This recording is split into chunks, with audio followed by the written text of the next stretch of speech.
This episode of The Dig is brought to you by our listeners who support us at patreon.com and by Haymarket Books, which has loads of great left-wing titles, perfect for Dig listeners like you. One that you might like is Bit Tyrants, The Political Economy of Silicon Valley by Rob Larson. For fans of corporate fairy tales, there are no shortage of official histories that celebrate the innovative genius of Steve Jobs. Liberal commentators who fall over themselves to laud Bill Gates' selfless philanthropy. Or politicians who tell us to listen to Mark Zuckerberg for advice on how to protect our democracy from foreign influence. In this highly unauthorized account of the Big Five's origins, Rob Larson sets the record straight. Those readers unwilling to smile and nod as every day we become more dependent on our phones and apps to do our chores, our jobs, and our socializing can take heart as Larson provides us with maps to all the shallow graves, skeleton-filled closets, and invective-laced emails that big tech left behind on its ascent to power. Larson's withering analysis will help readers crack the code of the economic dynamics that allowed these companies to become near monopolies very early on. And, with a little bit of luck, his calls for digital socialism might just inspire a viral movement for online revolution. Bit Tyrants, The Political Economy of Silicon Valley by Rob Larson. Out now from Haymarket Books.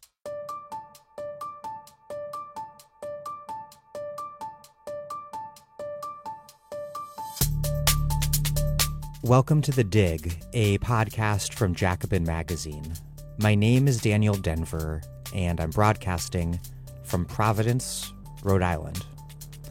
Gramsci famously wrote, quote, "The crisis consists precisely in the fact that the old world is dying and the new cannot be born. In this interregnum, a great variety of morbid symptoms appear." But the thing with being in an interregnum like this is that it is so hard to know what its shape and direction might be.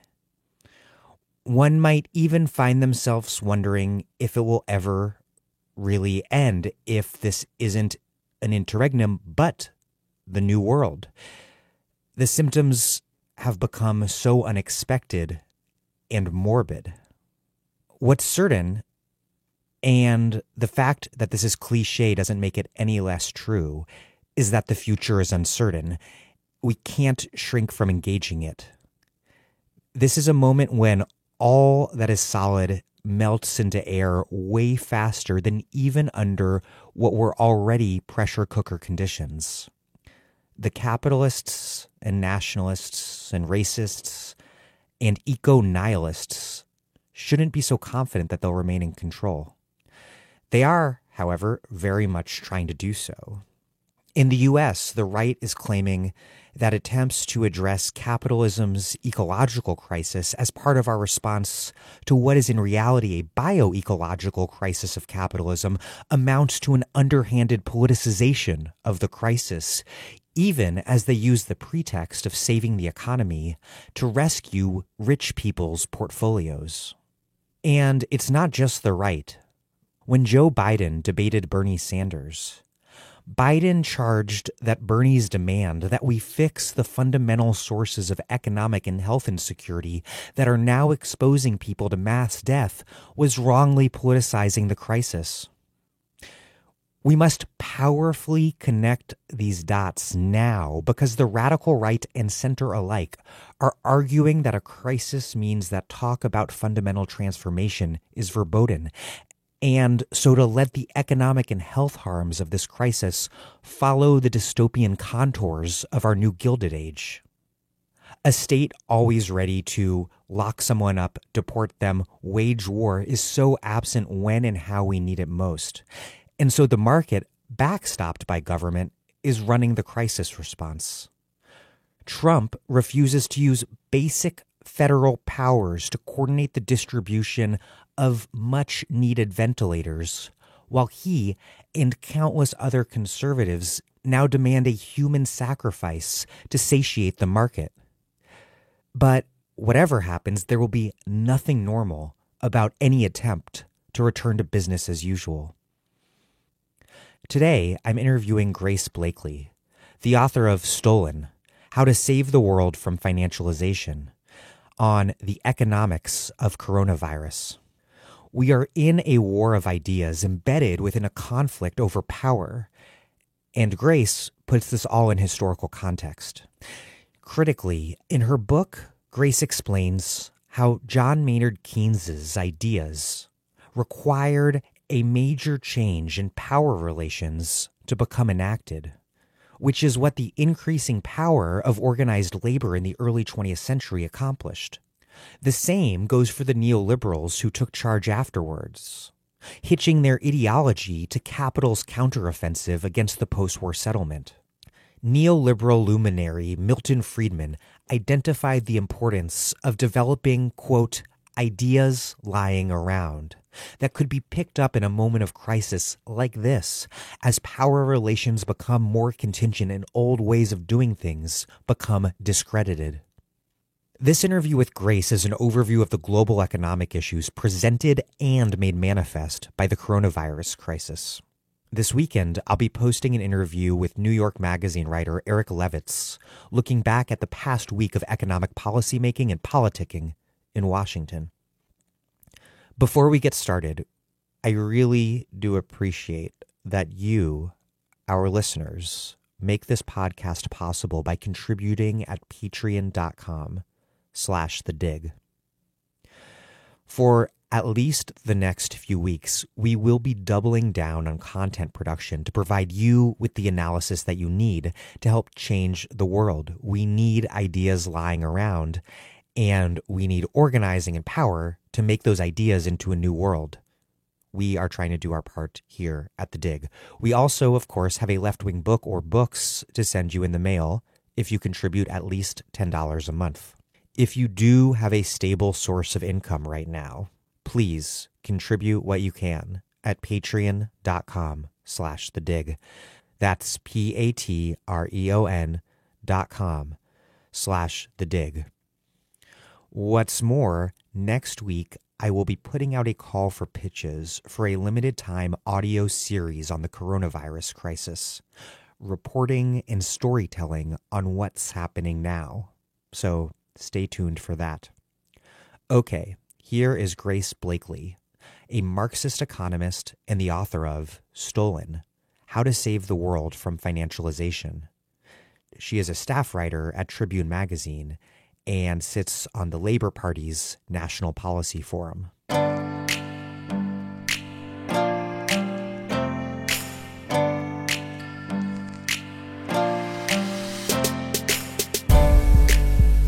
Grace Blakeley, welcome back to The Dig. Thank you for having me.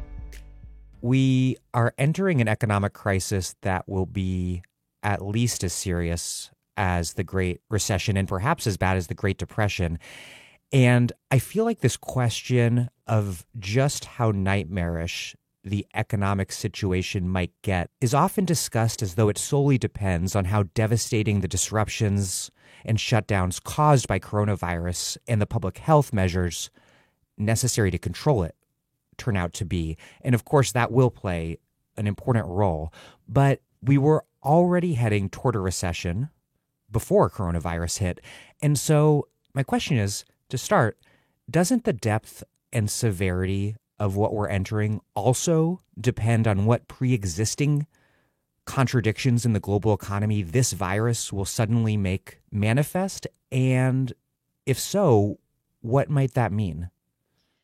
I couldn't have framed that question better myself, actually, because, yeah, you're absolutely right. I've just written a piece drawing on another piece I wrote a year ago, which was called The Next Crash. I wrote it for The New Statesman. And in that piece a year ago, I basically outlined some of the biggest potential threats to the global economy. And those were, so a slowdown in growth in China that looked like it would continue, increasing financial instability, particularly in emerging markets, a massive buildup of private debt internationally, and a trade war potentially catalyzing something, and the potential increases in monetary policy that we were seeing as central banks started to raise interest rates and unwind quantitative easing. Now, at that point, I was like looking at the dynamics of the business cycle, looking at what economists call kind of the potential for downside risks. So things that exist outside of the dynamics of the business cycle that gives us a recession predictably every 10 to 15 years. Those shocks that exist outside it, what were the risks associated with those? Obviously, you can never predict, as we now can see. But, ultimately, we do tend to get a recession every 10 to 15 years. And it's generally brought on by, sometimes it's brought on just by the internal dynamics of the business cycle. Sometimes it is brought on by a shock that triggers a downturn at the top of the business cycle.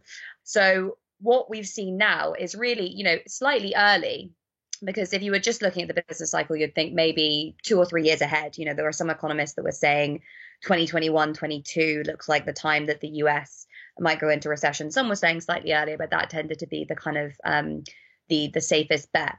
So this exogenous shock, as it could be termed, as economists would call it anyway, has tipped us definitely into an early recession. But there were all those warning signs that were around before, and those kind of pre-existing factors will definitely determine how this situation plays out. Now, of those factors I mentioned, really you can link each and every one into what is going on. So firstly, thinking a little bit about China, right? So China, the recovery from the financial crisis all over the world, a huge amount of it was driven by this massive stimulus package implemented by China that was worth up to about 20% of GDP at its peak. And that really dragged a lot of the global economy out of recession, along with, to an extent, the stimulus of the American government. And it's really pulled China from an export-led growth model to an investment-led growth model, where you've had state-owned corporations, the state itself, local governments, all investing huge amounts. So you've had, the emergence of these amazing high-speed railways, the building of all these new towns and things. And what we started to see, infrastructure. What we started to see 1 or 2 years ago is the steam come out of that a little bit. So on the one hand, financial conditions got a little bit unstable. I won't go into that too much because that's a whole thing in and of itself. But also growth started to slide a little bit. So the fact that this obviously has centered in China has obviously tipped the Chinese economy into a recession. And I think a lot of the questions that people are asking as we come out of this, looking at like what will happen in the recovery, is, are we going to see another stimulus package from China? And the big consensus there is probably not. China is probably not going to take it on its shoulders to pull the global economy out of recession again when this is all over. The other thing that's linked into that is that China became, partly as a result of this stimulus program, hugely, hugely indebted. Now, part of that was the debt of state-owned corporations, municipal, local government debt, but part of it was private debt, household debt, private corporations, whatever. A lot of it has ended up in China's shadow banking system, and that was cited by Mark Carney in 2018 as a massive potential risk to the global economy. You've also got, I spoke a little bit earlier about like private debt throughout the global economy. We have a private debt burden 3 times the size of global GDP at this point. And a lot of that is in China. Some of it is in other emerging markets. A big portion of it is still in the UK, the US, where you have huge corporate debt bubbles in both of those economies. Household debt in places like Australia, Canada, the Nordic countries also has soared since the financial crisis. And the thing that this crisis potentially threatens is that because it either leads to a substantial reduction or the complete evaporation in people's incomes, it means they can't pay their debts. And when you get into a situation where people can't pay their debts, suddenly you're in this kind of Minskian crisis that you started to see develop in 2008. Although here, the likely trigger would probably be corporate debt rather than household debt. Although that would vary depending on the economy that you're looking at. So corporations lose all their incomes, they can't pay their debts, they start defaulting, they sell their assets in order to pay some of their debts. That sends asset prices down.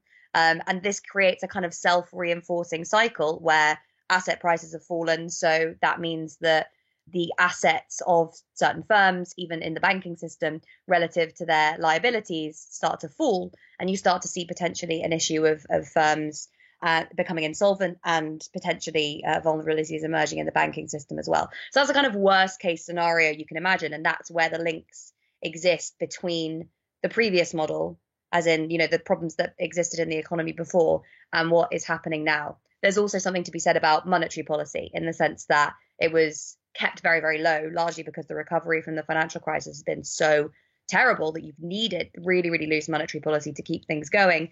But what that meant is that when this crisis came, policymakers couldn't cut interest rates as much as they would have liked to. There's an argument that cutting interest rates wouldn't have been effective anyway, seeing as that's supposed to stimulate demand for credit and people aren't going to be wanting to borrow, businesses aren't going to be wanting to borrow at this time. But it still did take a big kind of tool out of policymakers' recession fighting toolkit. So on all of those measures and a host of other ones that we can get into, the crisis that we're seeing now definitely interacted with previous vulnerabilities that there were in the global economy. There's a lot there, and I want to get into it piece by piece. First, why so much debt? You pointed to in the U.S. corporate debt, in the U.K. household debt. In your book, you identify all sorts of different debt bubbles all over the world, sort of a nationally variable variety of debt with the commonality of it all being debt. Why is there so much debt, and what does that have to do with these more general conditions of financialized global capitalism, where we've seen such low investment and low productivity, what economists have called secular stagnation? I mean, I'll start just with the basic reasons that we've seen such a buildup of debt over the last 10 years. And that's primarily been because interest rates have been so low. So it's been very, very cheap for corporations to be able to borrow from banks, for example. And that's meant that this has fed into the productivity problem because it's led to the emergence of what some economists have called zombie firms, where firms that should have gone under because they're not very competitive or they don't have good business models have been able to stay afloat by accessing loads of cheap debt. So those firms are often very, very highly leveraged and not running a particularly sustainable business. Some of them have recently, even before this crisis, they started to go under. So those are potentially some of the most vulnerable firms. And yes, the reason that they have been able to acquire so much debt is that interest rates have been so low, so it has been very, very cheap. So that's one of the reasons. The other one, and it's related, is to do with quantitative easing, which has pushed investors into corporate bonds, which is slightly different. It's a different way of lending to a corporation. But basically, this is another way that corporations can borrow. They can issue bonds, which investors can then buy. And because of quantitative easing. And just to pause you for a definition of quantitative easing, is that's central banks buying up assets? Yeah, effectively, primarily their own states' government bonds. So they would create money and use that to buy government bonds, so treasuries in the US, for example, off investors, and then they go onto the central bank balance sheet. So central banks then own those assets. And what that's basically done is pushed investors into other assets. So equities, for example, stocks and shares. This is, again, one of the reasons why you saw such a sharp fall in equity markets all over the world when the coronavirus hit. Partly, of course, because the crisis is very, very severe, but partly because they had so far to fall, because equity prices were so overvalued, because investors were being pushed into equities by quantitative easing. They've also been pushed into risky corporate debt. So corporate debt that is issued maybe by companies that aren't viewed by investors as that creditworthy. They've still been able to issue bonds.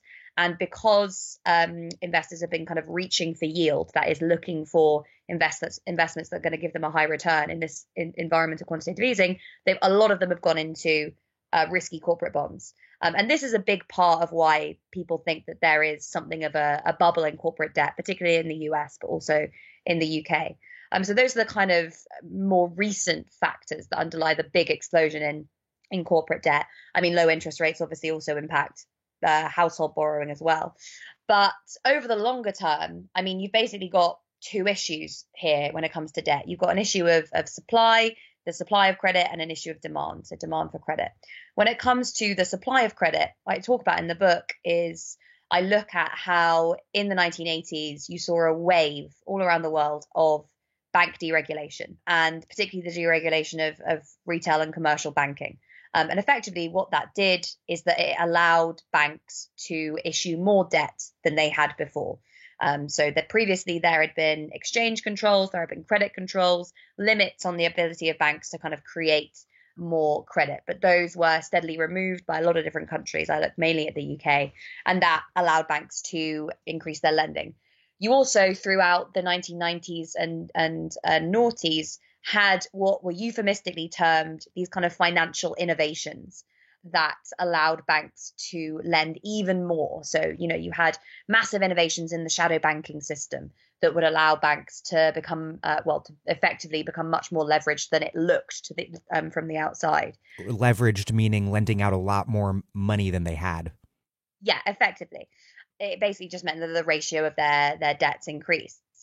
Yeah, those kind of financial innovations that people will be very familiar with if they've, seen The Big Short or read about the financial crisis, allowed banks to issue more credit all over the world, really, but particularly in the US and the UK. So you saw a kind of ongoing expansion in the availability of credit throughout, really, from the 80s to about 2008.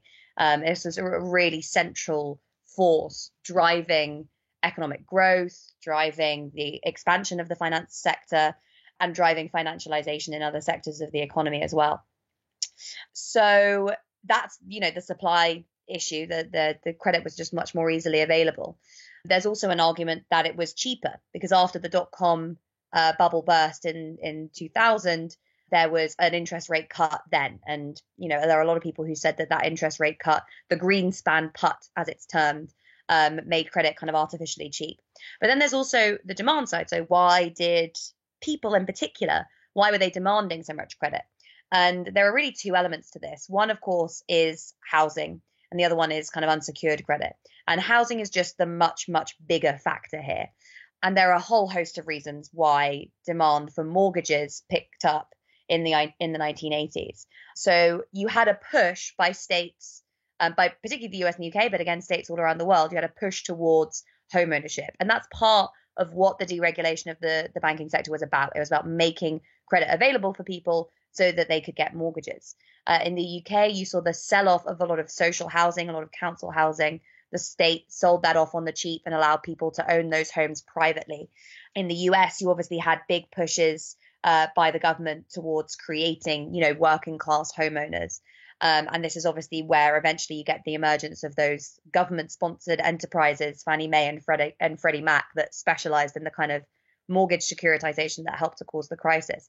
This was a real ideological push to create nations of homeowners because it was thought that these people would be the kind of underpinning coalition that would support basically right-wing governments. That was one element of it. This was a key feature of the neoliberal settlement of the 1970s crisis, was deflating or at least curbing the inflation of wages and inflating assets instead. Exactly. And thus creating a new materially grounded political constituency through that settlement. Exactly. And that was the second point I was going to come on to, which is that, again, from the 80s onwards, and for reasons that I look into in my book, you start to see a stagnation in wage growth in a lot of different places. In the US, it's massive. So there was a study recently that showed that wage in real terms and in purchasing power parity adjusted terms, the average worker is no better off today, or was 1 or 2 years ago, no better off then than they were in 1979, which is staggering.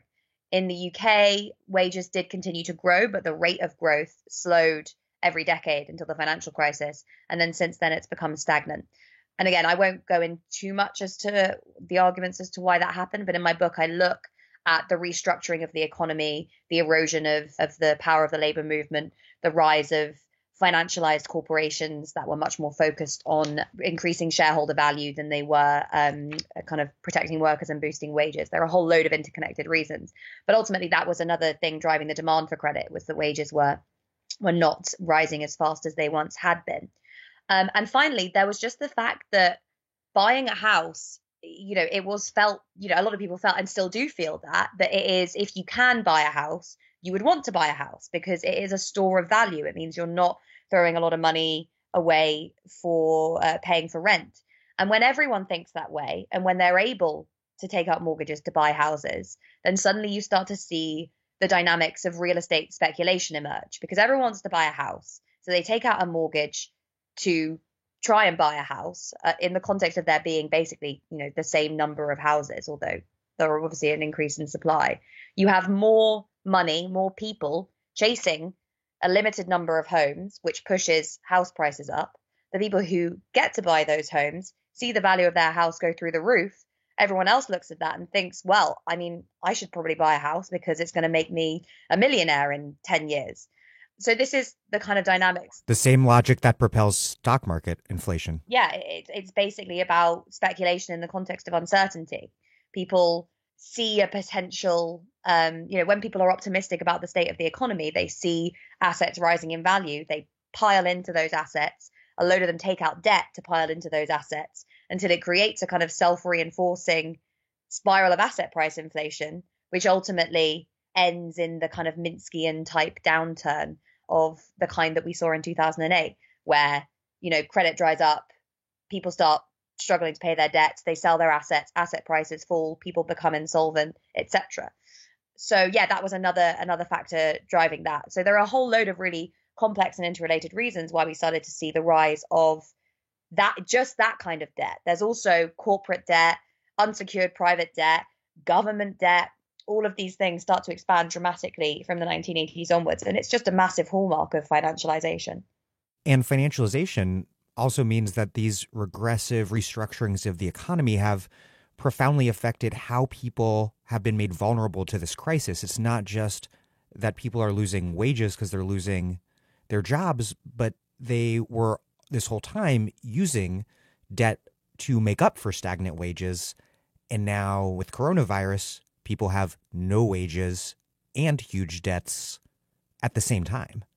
Yeah, exactly. So there's two things here. Firstly, there's the issue of debt. Secondly, there's this issue of asset-based welfare, which I'll come to in a second. But yeah, I mean, we've had in the UK, it was 2 years ago, I think it was 2017 or 2018 was the first year since 1987 that households as a whole spent more than they earned, financing the difference with debt or drawing down from their savings. So at the moment, households don't have a lot of savings, and a lot of them have significant amount of debts. There are something like 9 million households in the UK that have problem debts, i.e. debts that they probably won't really ever be able to pay off.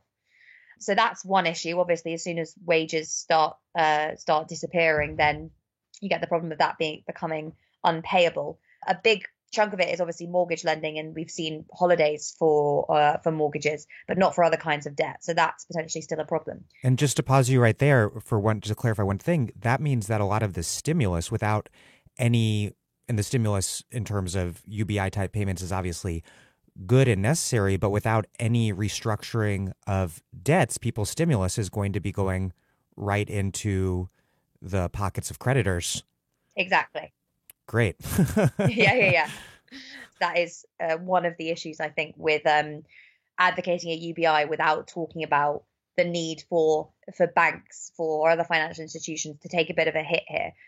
Whenever you get a problem of people not being able to pay their debts under the conditions of financialization, it's very rarely the creditors that take the hit. The creditors say, well, if we have to write off or write down debts that we've made in good faith, then we simply won't make those loans. We won't take those risks in the future. So it was going to be worse for the economy if you force us to take a haircut on this lending. Of course, there are a whole host of problems with that argument, not least the fact that these banks are given the right to issue credit by the state, and credit should really be seen as a public good that should be allocated based on kind of democratically decided social goals, not just whether or not a particular bank decides to take a risk because they want to make a profit. But yeah, I mean, we need to start pushing back against that argument now, because this cannot be a crisis again that is pushed onto the shoulders of working people, and particularly the most vulnerable working people. Because at the moment, it looks like that's exactly what's going to happen. It's the self-employed, it's renters, it's the young, it's people with debts, it's disabled people that are going to be feeling this much, much more than the better off. And I want to return to another thing that you mentioned in your opening response, the sense in which this new crisis has arrived before the response to the last crisis had ever really ended, because, as you mentioned, with some adjustments, we've had extremely low interest rates for more than a decade. And so the monetary tools that dealt with the last crisis are now somewhat limited in terms of dealing with this crisis. And the Fed has already taken the, I think, unprecedented step of providing direct support to not just banks, but also to small businesses and major corporations. How did the way that this last recovery took shape, creating what you call a, quote, lost decade, how did that reshape the economy, and what does that in turn mean for how this current crisis might play out?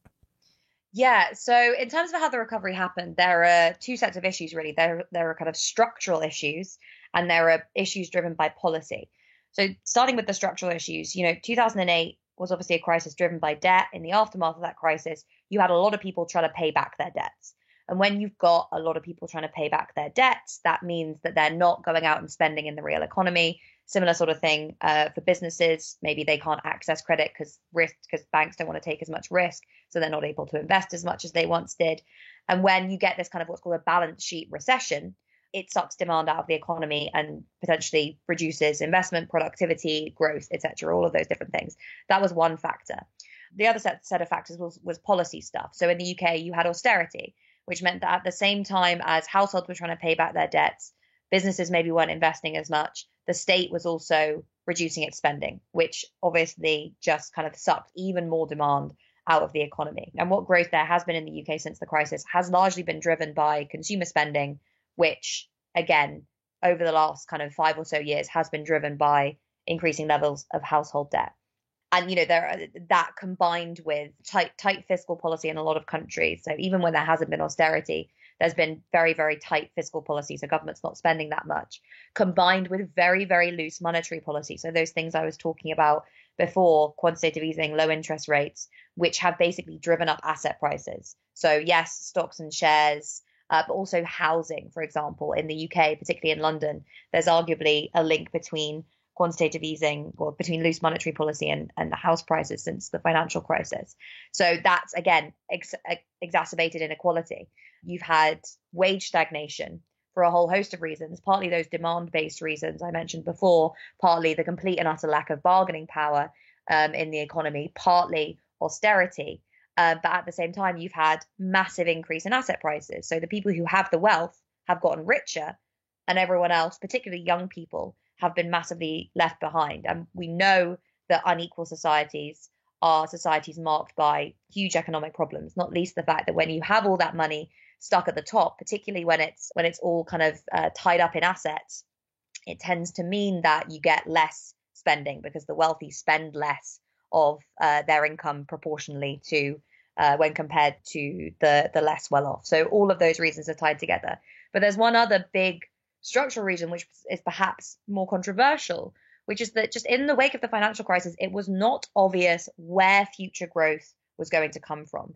Arguably, we've been seeing this problem of capitalism looking to expand into new markets, looking to develop new technologies that would revolutionize production. And it's been hitting up against various barriers for 100 or so years. You saw this in the 1970s. Financialization was in many ways the answer to that. So, financialization and monopoly capitalism in many ways, combined with a new wave of growth emanating from China and Southeast Asia.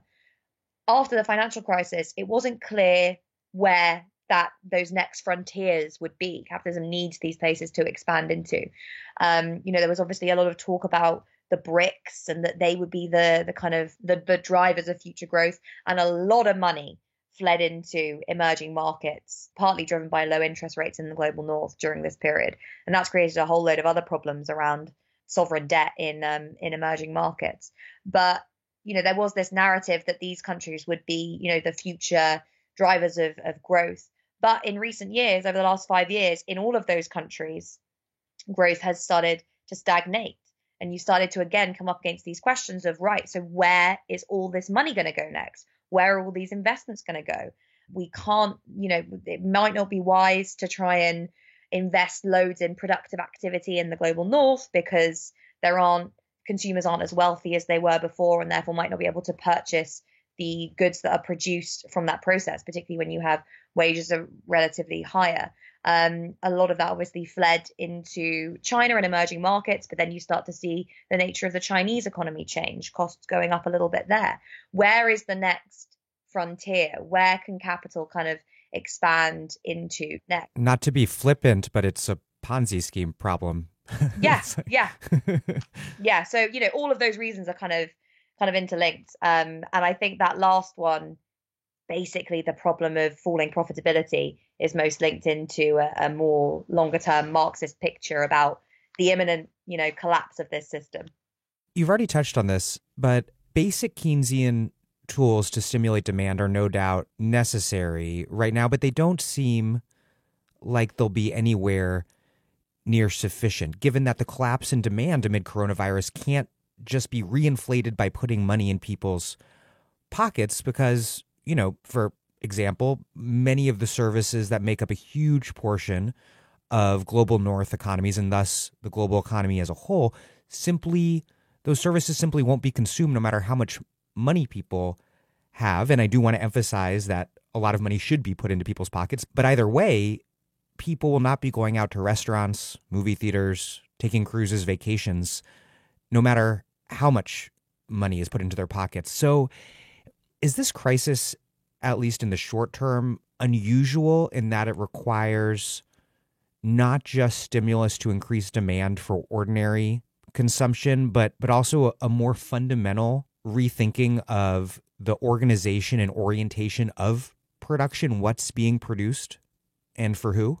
Yeah, absolutely. I mean, this is really a very, very unusual crisis because ordinarily when you were talking about a collapse in demand and you were looking at stimulus measures, you would be thinking, right, okay, for example, the government's going to invest a load of money in building railways.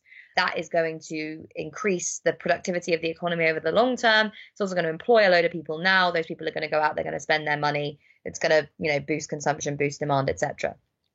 Building railways at this point is not only not really going to do much to re-stimulate the economy. You wouldn't want it to do much to re-stimulate the economy because you don't want people going out and spending loads of money and boosting demand by, turning up to work every day, working long shifts, and then going out and spending their money on leisure, entertainment, whatever. You are actually actively trying to do the opposite of that. You are trying to shut down the vast majority of economic activity that in any other crisis you would be trying to stimulate. And what then remains is what is essential for human life. So obviously, we are going to need to make sure that we continue producing food. We're going to need to continue to make sure that we are investing in our healthcare system, that logistics, for example, continue so that food and basic goods can be transported around the world.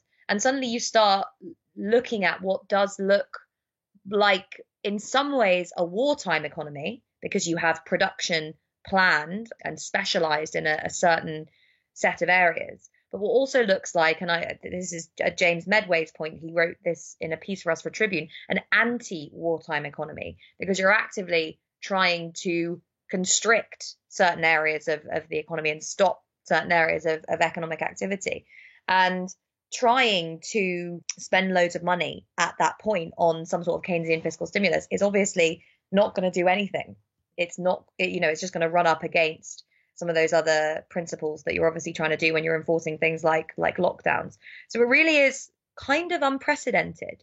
Yes, we've had pandemics like this before, but we've never had pandemics like this in a complex, interconnected, globalized economy like the one that we have today. And that is creating all sorts of problems that we wouldn't otherwise have had to deal with. Corporations in the U.S. and I imagine elsewhere are rushing to leverage their influence so as to secure just massive amounts of government-provided cash with the fewest strings attached possible. Where does what's happening right now, this renewed and utterly shameless expression of capital's dependency on the state that we witnessed so powerfully in 2008 and perhaps are seeing even more intensely today, where does that fit in to the broader sweep of the history of capitalism? What does it say about what capitalism is, the state that it's in today?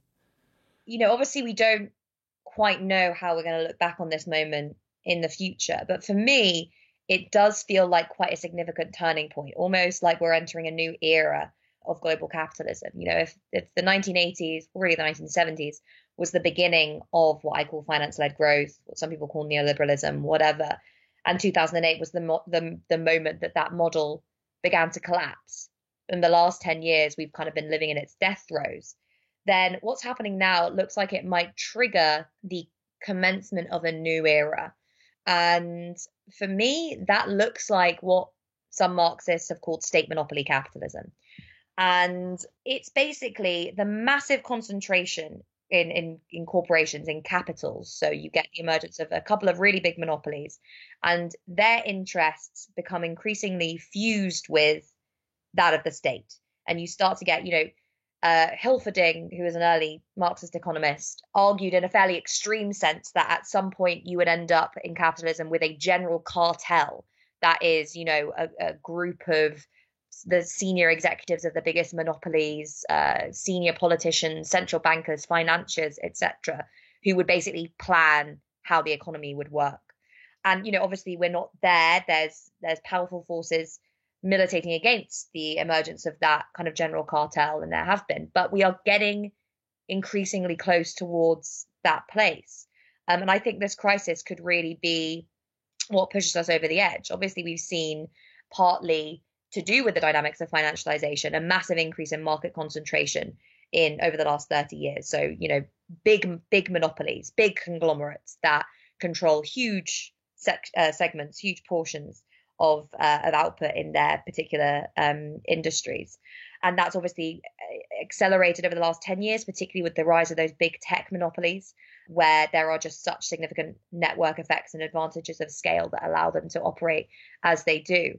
And you have started to see, as many Marxists predicted, that as a smaller number of people are in control of ever huger segments of the economy, politicians obviously have a huge incentive to think, what do these people want and how can we help them? To almost compete with one another, states competing with one another over attracting these monopolies and over finding for their domestic corporations new avenues for investment. This was obviously why Lenin called monopoly capitalism the same as imperialism. It was about, rather than, obviously firms were still to an extent competing with one another, but the main dynamics were between monopolies and their states and monopolies and other states looking for kind of outlets for investment. And it looks like we are increasingly seeing that now. Firstly, because this crisis is going to mean a massive increase in market concentration. Again, crises always tend to mean that the weaker firms get swallowed up and the weaker firms collapse, and they are swallowed up by the bigger ones. And you always see this during crises, that you tend to get an increase in market concentration. And at the same time, you're also seeing states step in and say, well, if some of these big firms are in danger of going under, we're just going to buy them up. Like, that's, what we exist to do. We don't really care that much about small businesses. We'll give them a couple of grants, whatever. But it's these big businesses that have, that are responsible for so much economic activity, so many jobs, etc. That's what we're really worried about. This looks like this is what might happen. At the moment, governments are only providing loans. Most governments are only providing loans to corporations, which isn't going to help them that much because a lot of them are already really indebted. Some of them might go under. But when this starts looking less sustainable, governments are going to have to start thinking about proper bailouts. That is, nationalizing some of these companies, or at least part of some of these companies, by buying up equity in exchange for an injection of cash. And the thing we need to be starting to think about then is, right, okay, we are up against a very different beast than the kind of post-crisis neoliberal state. This is a state in which, yes, it's spending more money, and it itself is responsible for a more significant amount of economic activity. But that isn't necessarily a good thing, because the way that it is wielding its power is to promote, A, the interests of capital, and B, the interest of its voter base. And that is primarily, under conditions of financialization, older homeowners. So you have this oligarchy that emerges at the level of the state, this, what Hilferding might call this cartel, that is using the huge power that they have over economic activity. Because, by this point, monopolies and the state would be responsible for a huge amount of economic activity in A, national, and B, the global economy. And they are using that power to advance their own interests. So we've been having this fight for such a long time. The state needs to do more. We need more public investment, yada, yada, yada. We have never really got through to that point where we've been arguing, actually, it's not just about the size of the state. It's not just about how much the state is doing. It's about in whose interest the state is operating. We live under capitalist states, and that is going to become increasingly obvious as this crisis wears on, that the capitalist state is not a benign force, and it is certainly not something that the expansion of it that socialists should necessarily be celebrating.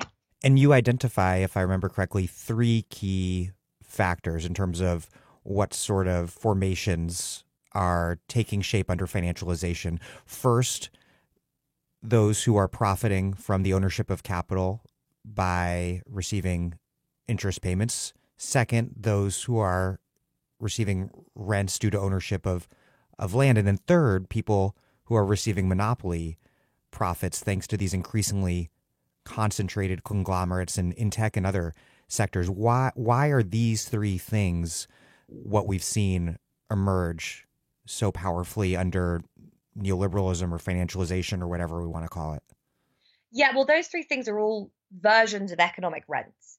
And economic rents, there's different ways that you can define them, but largely it's kind of, you can think of it as like extraction from the economy that doesn't produce anything. The great ideology of capitalism is that you've got a guy with some money. He wants to make some money off that money, so he invests it in the economy. He creates jobs, and some of that capital is paid to workers. Some of it is returned as profits, and then those profits are reinvested in order to boost economic activity again. And so you get these dynamics of, expanding growth, rising productivity, etc. The difference between that kind of spending and economic rents are that rents are pure extraction. They're a pure transfer of resources from one group to another, from a less powerful group to a more powerful group. So you can think of this with land rents, which, don't generate new land. It's not possible to generate new land. They're just payments from people who own the land, from people who don't own the land to people who own the land. Tell that to the seasteaders. Yeah, to be fair, that is the one. Yeah, that is the one counterpoint. Yeah, but and obviously the more land you own, the more you can potentially basically gouge people who need to use that land, and that could be households, ordinary consumers, or it could also be businesses who need to use that land to make things and sell things and whatever. So I think there are a lot of different ways of conceptualizing this. You can conceptualize it in terms of what it does in terms of growth and productivity and that sort of stuff. But I think the real important thing to highlight here is that this is a way of extracting wealth when it has become harder to generate profits from the kind of, ordinary capitalist productive investment that I mentioned earlier. And it's a way of kind of extracting value that depends upon an asymmetry of power. So if you're a big landowner, you can basically charge whatever you want for people who want to use your land. If you are a monopoly, then you can basically charge whatever you want for people who want to buy your goods.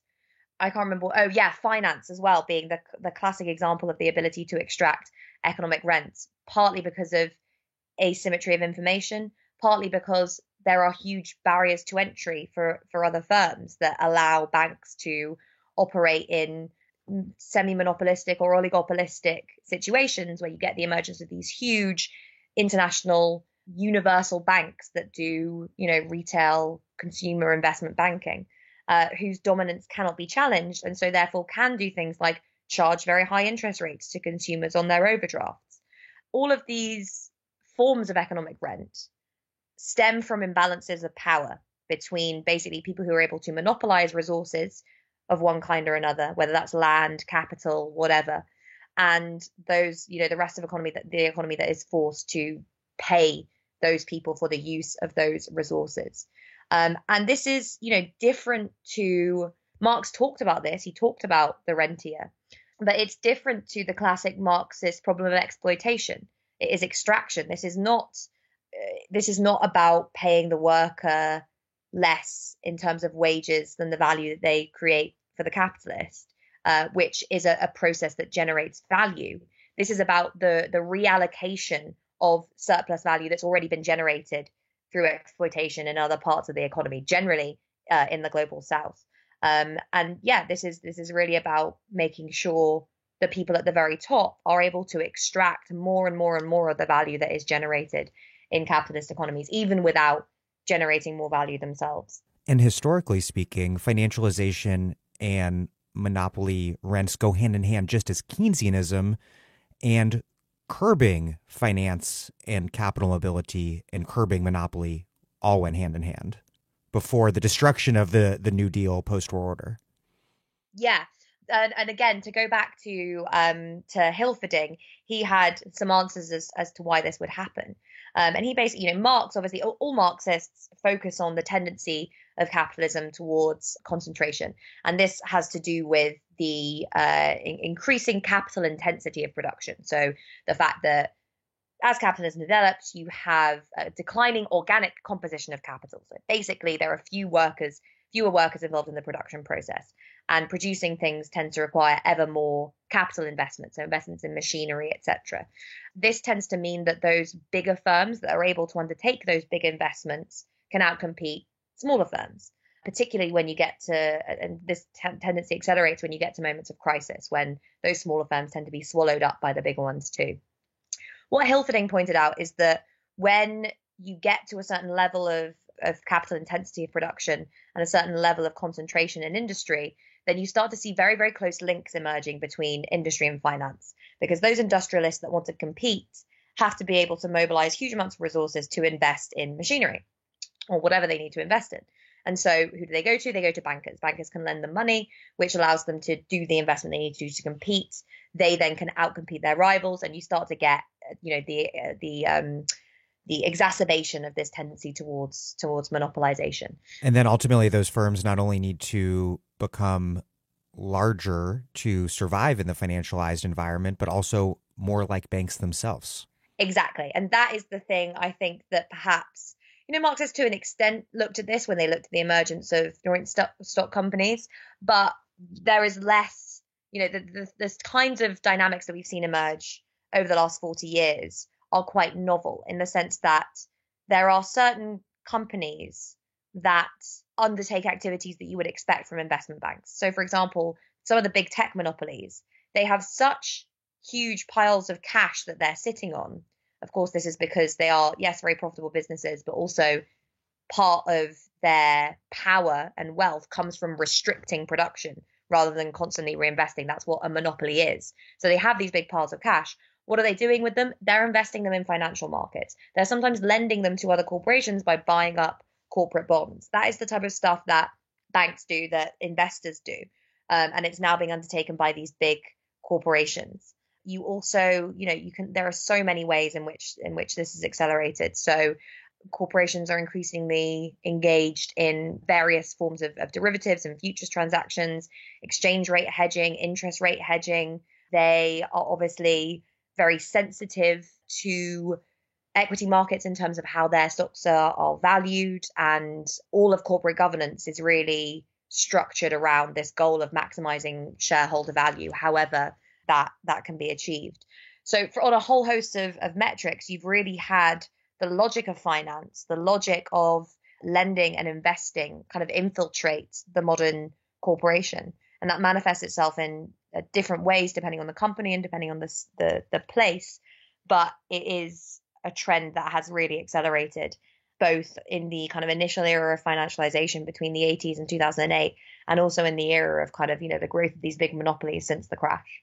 And this crisis will no doubt reshape conditions that accelerate tendencies that we've already seen underway with companies like Amazon, Google, and Comcast, those companies that will not need to directly turn to the state for aid, but instead are making more profits than ever due to the bizarre situation that we find ourselves in economically.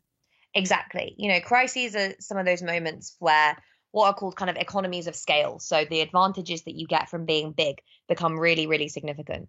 And, potentially what we're going to be looking at the end of this crisis is just the complete and utter Amazonification of the entire economy. A lot of small businesses are going to go under. Even, big supermarkets are going to struggle. Amazon is so big that it is going to be able to absorb a lot of losses. But more than that, it is going to be able to fill in the gaps that are generated by the collapse in these other industries. So it's going to become even more powerful.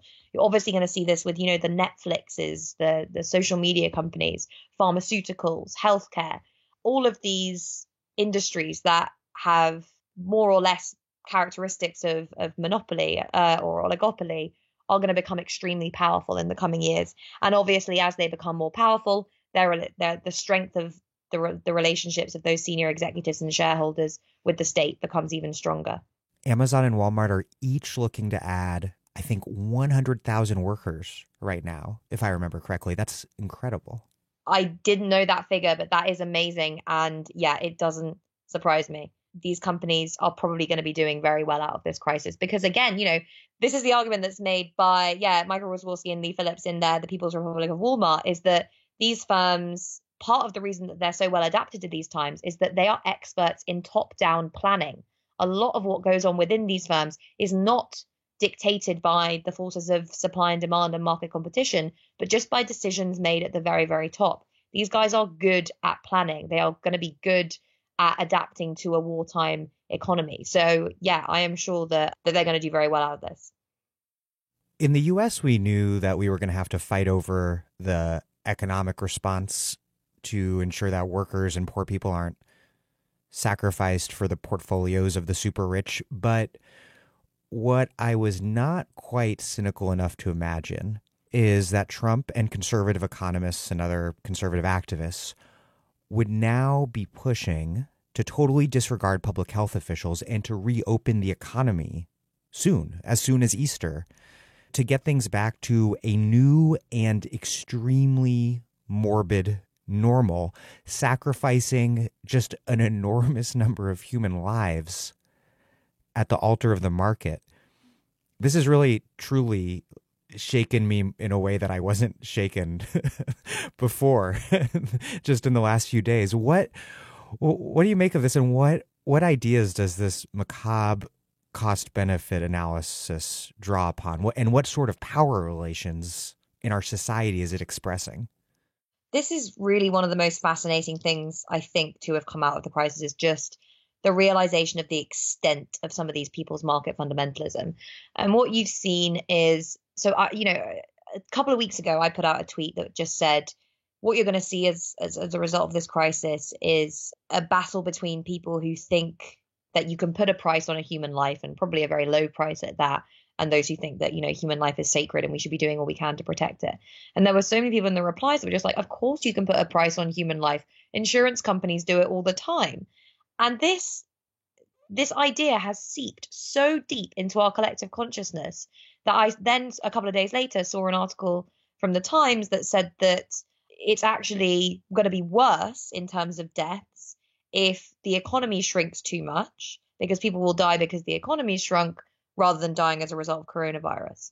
Now, firstly, that, assumes a whole bunch of stuff around the idea that a recession happens in a certain way, and recessions have to happen in that certain way. And when they happen in that certain way, people die. That extremely regressive way that preserves the status quo inequalities to the greatest extent possible. Exactly. We do know that when recessions happen, you get an increase in things like suicides, right? But that isn't the necessary result of recessions. That's because people can't pay their debts and they resort to suicide, or, they become depressed or whatever.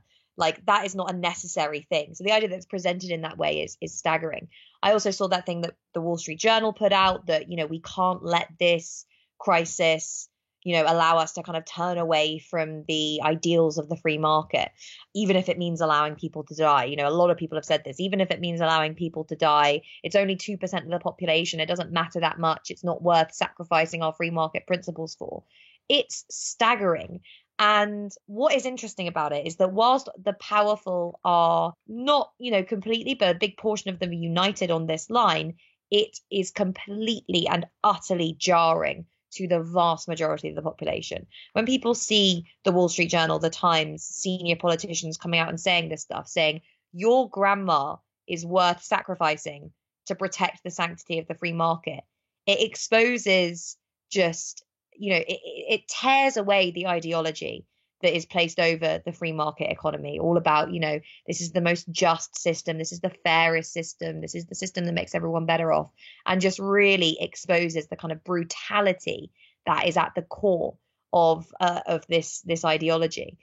Marx would have a lot to say this, because this is again about the symbolism of money that represents value being pushed into more and more areas of human life, being constantly expanded to colonize ever more areas of our society.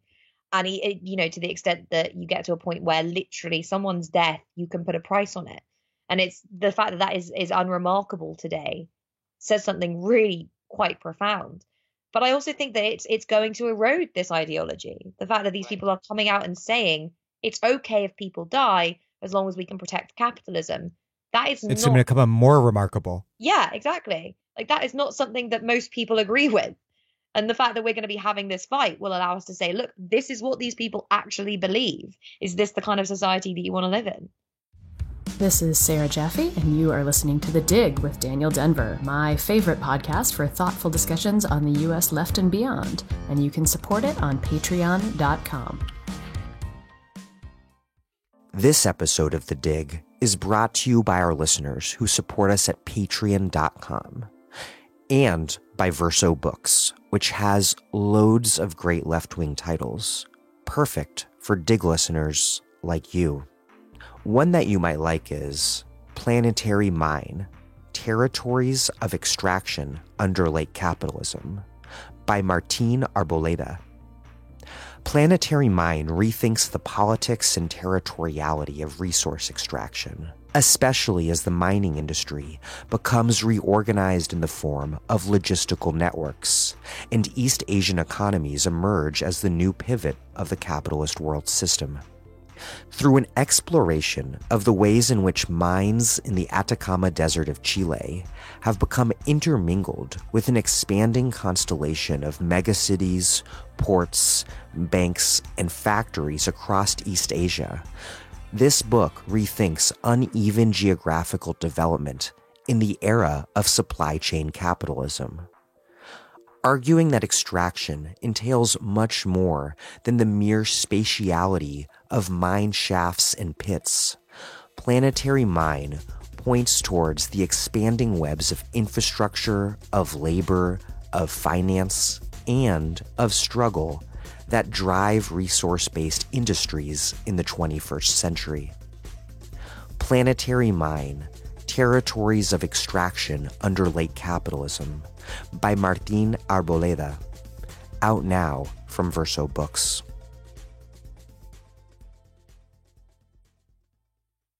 There was this idea on the left that Trump might go full Herrenvolk socialist by embracing economic populism as policy and not as mere rhetoric and politics. And that, of course, has so far, for a variety of reasons, proven to be a total fantasy, because Trump, I'll repeat, is considering the mass murder of especially elderly Americans to stimulate the economy.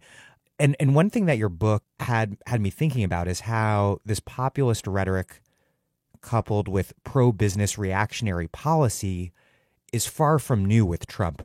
Neoliberalism has often been populist and premised on the populist argument that the people should rule, no matter how much that was a pretext. And what neoliberal populists do is that they frame the market and property ownership as the means to create and enact this sort of popular sovereignty. Thatcher called for a democracy of property owners. Bush had his, I think it was called Ownership Society.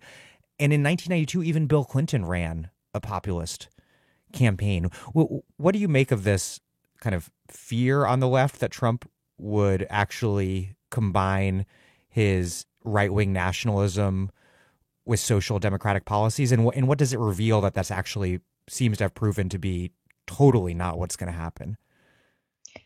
Yeah, so you had a similar sort of thing here actually in the States, in the UK, recently, with people saying, Boris Johnson is going to be, because he won all these seats in the north of England in previous Labour constituencies, he's going to be this, populist, economically populist prime minister who's going to do a huge amount for the working classes. Because he's only been loaned those votes. Yes, exactly. This is the idea. And there are some abstract arguments that we can go into as to why, as you say, kind of neoliberalism has historically always been premised upon this big, and capitalism itself, actually. I mean, Marx talks about this all the time, the massive difference between the appearance, the realm of appearances, and what goes on kind of beneath the surface. Marx talks at the very beginning of Capital about, the market being the realm of appearances, and then going behind that to the hidden realm of production, and that, showing actually what goes on in capitalism. And today we live in a society where we are so just taken in by appearance and by spectacle that journalists and commentators and whoever take the rhetoric of these guys seriously and don't bother looking at what goes on behind it or beneath it. And that's why you get these narratives being spread, even when they're so obviously not true. But I think there's a more fundamental point here, which is that states and governments have interest groups that they represent. And this is something that is kind of denied or just ignored by the kind of political science that you get emerging in the kind of economics and economic policy that you get emerging in the 1990s and noughties, which says, there is a median voter. The job of political parties is to capture the vote of the median voter, and they do so by figuring out what is the most preferred set of policies that everyone in society wants, right? It's a completely classless, not even just classless, like it, just does away with the idea of the interest group. What we obviously know is that political parties represent interest groups, and particularly they represent classes, especially, in majoritarian systems like ours. You've got a primary economic divide where you have a party that is the party of capital, and potentially, in the UK, we have the Labour Party, which was founded by the Labour movement, the representative of organised labour. Obviously different in the US, but broadly speaking, those different parties end up representing different interest groups. And what you see in the 90s is, in the UK, the kind of severing of the links as the nature of class begins to change, the severing of the links between the Labour Party and organised labour on the one hand and the working classes on the other. You see a similar dynamic in the US, although it's more complicated because obviously those links have never really existed in the same way, and those parties have never really existed in the same way.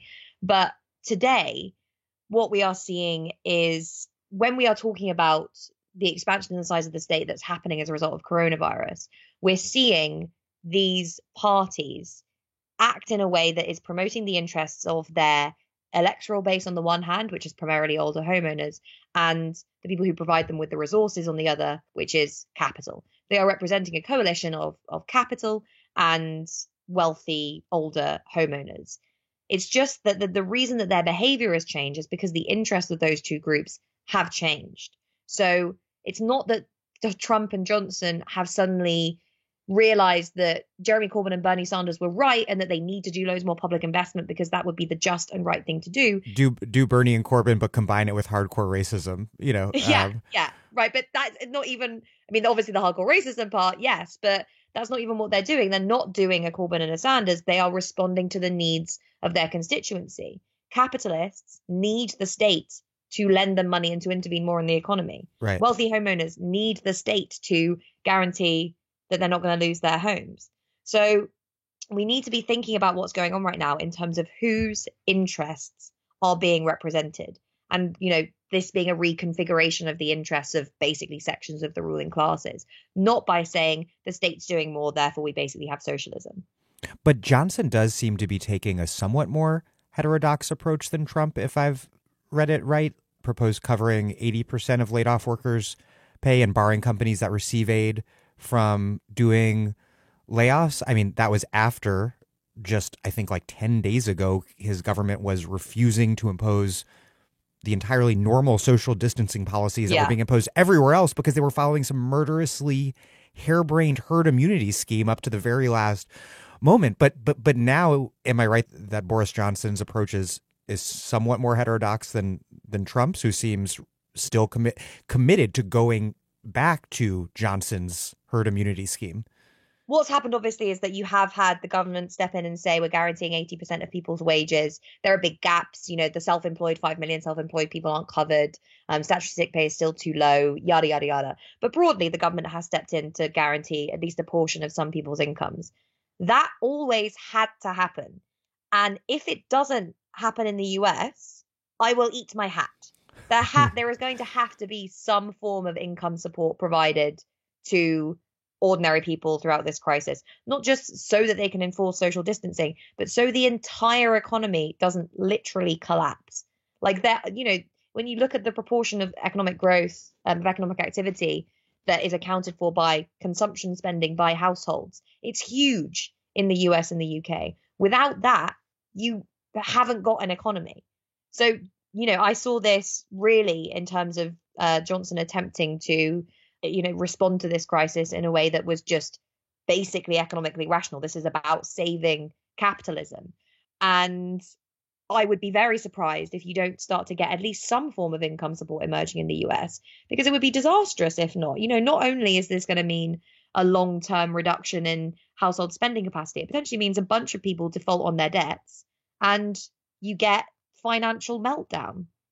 One thing I was thinking about reading your book in the time of coronavirus is how the rise of neoliberalism and financialization, as you write, was premised on this idea that maximizing profit and shareholder returns was the best way to, I don't know if this is how neoliberals would frame it, but to maximize total social well-being, because the market, left to its own ruthless devices, weeds out inefficiencies. If market discipline causes workers to be fired from one industry or company, then employment could be reallocated to another industry where labor was in greater demand.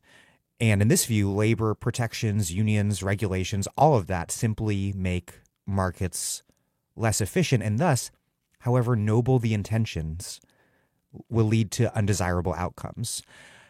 How does this crisis, perhaps more than any other we've experienced, really highlight how absurd this sort of thinking is, this inability to, this failure to substantively and straightforwardly address the question of what we are making and for whom it is being made? Yeah, you can come at this from so many different perspectives. I mean, the Keynesians would come at this and say, those things that you were talking about, the fact that the market always ends up in equilibrium, that's only ever true over the long term. So workers may be laid off, that will lead and we're all dead in the long term. Exactly, right? Or as it turns out, the short term, we'll see. But yeah. Rethinking Keynesianism for the corona reign. Yeah, so, there's this idea of Say's law that supply always equals demand. So you get a load of workers that are laid off. Because there are more workers, wages fall, so the workers get hired in another industry. Keynes steps in and says, no, you have the dynamics of uncertainty and liquidity preference, which basically means that when investors are uncertain, they want to hold cash, they don't want to invest, which means that even if wages are very low, they might decide we don't want to spend too much money on investment, so we're not going to hire them. And this is exacerbated by the fact that when you get wages being low, people can't buy as much of the stuff that the capitalists are producing, which again creates all these dynamics of demand that Keynes talks about. Marx also mentions this idea, but in less detail and without touching on things like uncertainty as much as Keynes does. But I think, again, the Marxist response to this, and I think it's more profound than the Keynesian response, is to say, you're focusing on the market. What happens behind the market? All the ideology of capitalism is constructed on the basis of looking at the realm of exchange, looking at what happens when isolated individuals bump up against one another in free markets, all of them having their endowments and deciding what they want to do. Robinson Crusoe on his island deciding between coconuts and bananas, this sort of thing. Marx actually actively ridicules that passage in a really funny part of Capital, the thought experiment about Crusoe. But, what is going on behind this? What determines who comes to the market and how they come to the market and what their power is in the market? And of course, this is foundational to Marxism. It's the fact that there are people who own the stuff and there are people that have to sell their labor power for a wage. And that happens before, it happens before you get into the question of markets, because either you have this stuff and you can take that power to the market, or you don't, and you take your labor power to the market.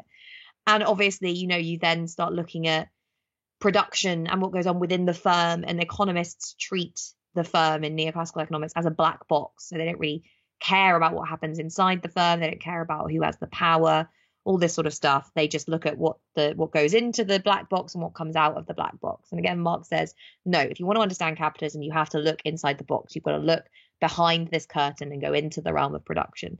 And that's where you see the inequalities and the inefficiencies and the irrationality manifest itself.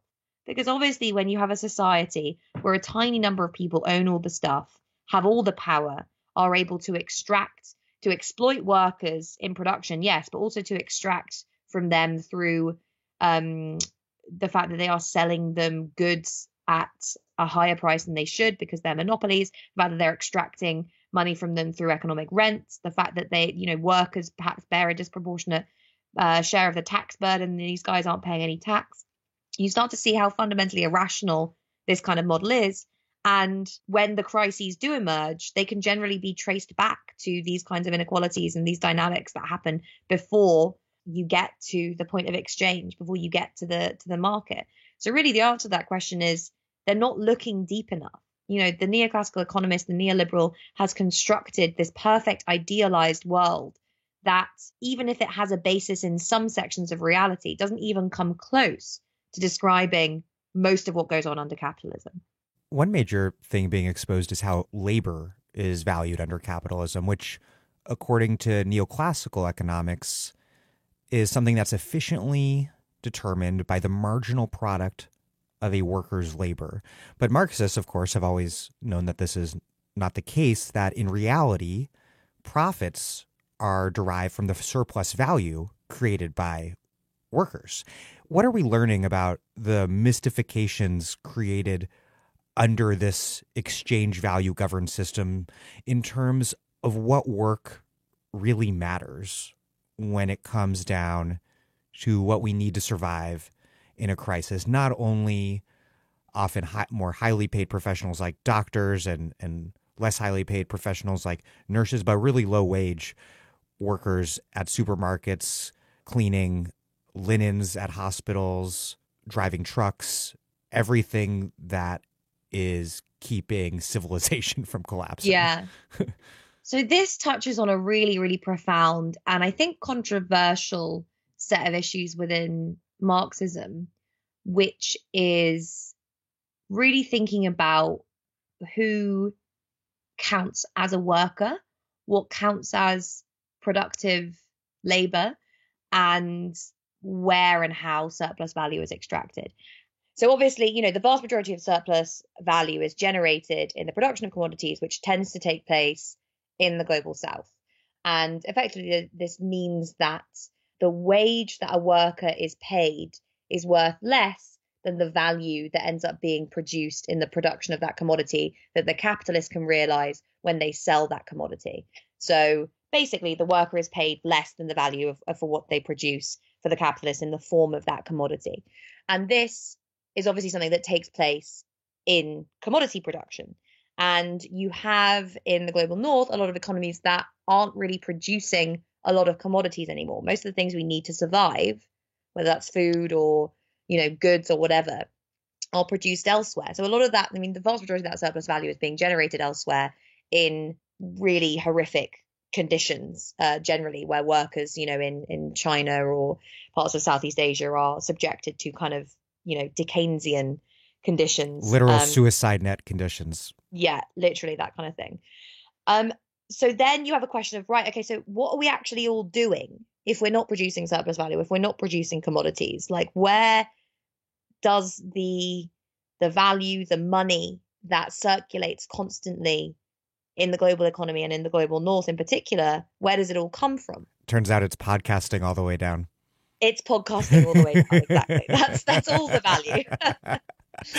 Sorry, go ahead. And I think what you start to see is that, Marx in Capital, he talks about the role of the manager, right? And how there are a certain class of workers that end up becoming managers and they effectively are paid slightly more and they exert the interests of capital in the factory.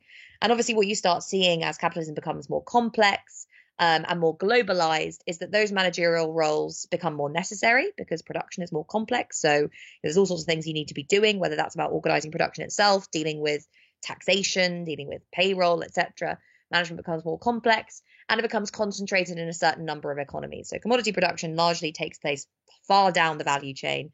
Managerial work, work around how companies are financed, work around, advertising, so the realization of surplus value, i.e. how you get to people to buy the commodities, all of these different functions end up being concentrated in the global north. And they largely are associated with higher wages in the same way that in a factory, the manager is paid a higher wage. But they aren't actually engaged most of the time, other than in certain cases, in producing any commodities. They're not producing really any new value. What you're seeing is a hyper exploitation amongst the people who are producing commodities. So they're paying even less than what you would expect given, the average rates of surplus value extraction in commodity production. And the excess profits that generates higher up the value chain are used to pay for management, etc. Now, there are big arguments about where commodity production ends and where it begins, right? Because you could argue that now commodity production is so complex that you can't really understand what happens in the Foxconn factory in China without having without a view to what happens in, Apple's headquarters somewhere else, or even during in the middle of the value chain where they're thinking about, I don't know, how the company is structured, or the advertising or whatever, and thinking about information as commodity as well. Yeah.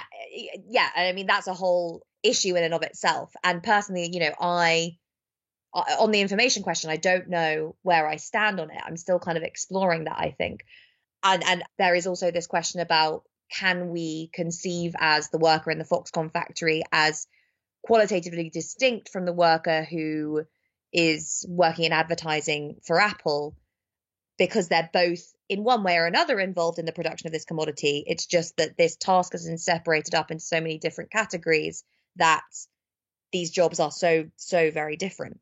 Or selling Apple products at the Apple store that were made in Foxconn. Yeah. I kind of tend towards the first view, which is to say that, we are in this form of kind of complex capitalism that requires a certain number of functions that might be necessary to the realization of surplus value and the efficient organization of production, but aren't completely and utterly necessary for the production of commodities. And those managerial roles, which tend to be higher paid, are concentrated in the global north. And a lot of them, are actually just bullshit jobs, right? I mean, yes, you can argue that we need some of these functions because of how complex capitalism has become, but a lot of them are what David Graeber describes as bullshit jobs, things that if you stop doing them, nothing would happen, right? We're having a big experiment around that right now. Yeah, literally. And so, I think a lot of people are realizing wow, okay, the things that we need to survive are largely not produced by us. But they're also, just to add, they're also the low-wage services of the global north. They're commodities not produced by us, but also low-wage services in the global north that are necessary to support the social reproduction of the global north's managerial class as well as everyone else who lives here. That was exactly what I was going to say next. So as well as production, you have social reproduction, right? And the labor that is necessary to reproduce the subjects who are either working in factories in China or, working as managers in the global north. And in the advanced economies, obviously, a lot of the, the higher wages in those managerial professions support a huge and diverse services economy that effectively represents the outsourcing of a lot of social reproduction that used to take place in the home. You're thinking about hospitality, dining out, even certain forms of entertainment you can see in this way. Care work, and then there's obviously the direct social reproduction of reproducing and protecting the human being that takes place in the healthcare system. So these forms of important and necessary social reproduction, which for a whole host of reasons, to do with patriarchy, to do with capitalist patriarchy, are systematically undervalued, and even historically by Marxists have been ignored or undervalued. We suddenly see what allow us to survive. So the combination of the production of commodities that takes place elsewhere and the services that exist here that allow us to reproduce ourselves. These are the things that we need.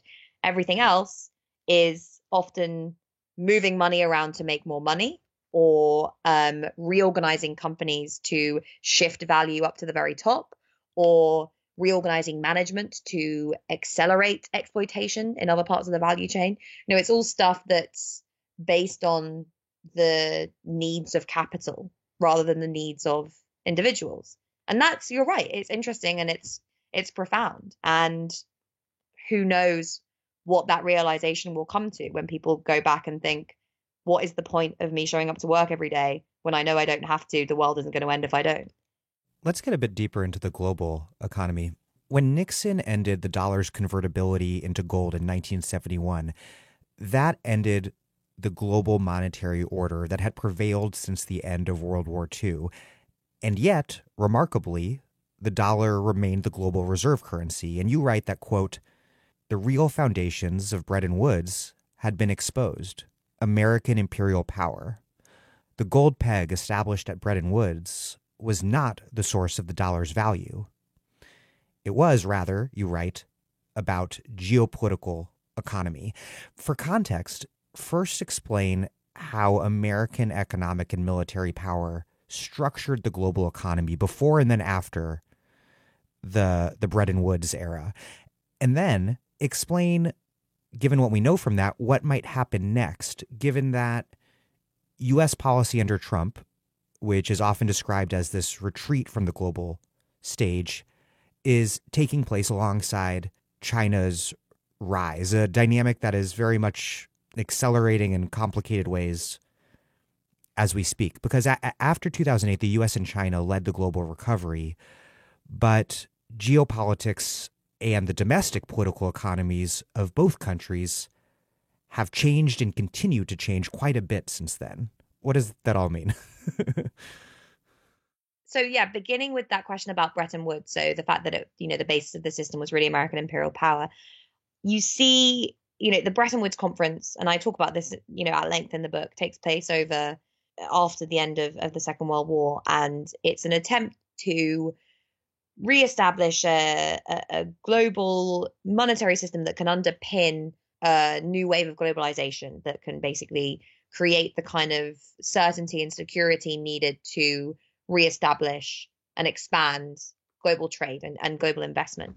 And you end up in this scenario with the dollar being pegged to gold and lots of our other currencies being pegged to the dollar. And that obviously reduces or eliminates any risks associated with exchange rate movements, and provides kind of a level of certainty as well as restrictions on capital mobility.